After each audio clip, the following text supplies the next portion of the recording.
Hey guys, it's Savannah, and today I want to talk about closing costs in South Florida, what costs you can expect to see on the final settlement statement, and ultimately who pays what, right? Because here in South Florida, both buyers and sellers typically have some sort of closing costs to pay, and they can add up if you're not prepared for them. Now, as far as who pays what, it really depends on the county. In Palm Beach County, seller designates the closing agent, owner title policy, and some of those charges.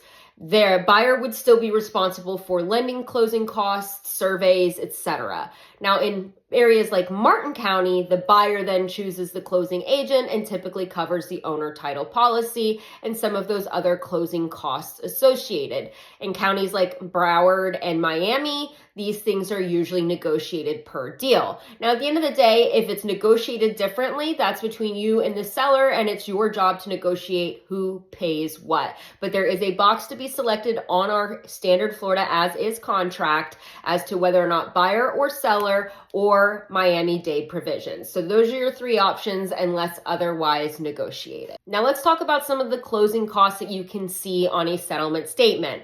Anything from survey fees, lien and title searches, settlement fee, which is the title company's closing fee, title insurance premiums, realtor commissions, property taxes, appraisals and lender fees, doc stamp taxes, transfer taxes, and recording fees are among most of the common closing fees that you will see on a settlement statement. Now, a standard rule of thumb, buyers are typically covering things like appraisals, surveys, and lender-related fees, where sellers are typically responsible for realtor commissions and transfer taxes. But at the end of the day, it's all negotiable and is typically designated per county, whether Martin County, Palm Beach County, or Miami-Dade when you're buying here in South Florida. So if you have any questions about closing costs and the fees that you may have to expect to pay depending on which county you're shopping in, drop a comment below, give me a call. I'd be happy to help.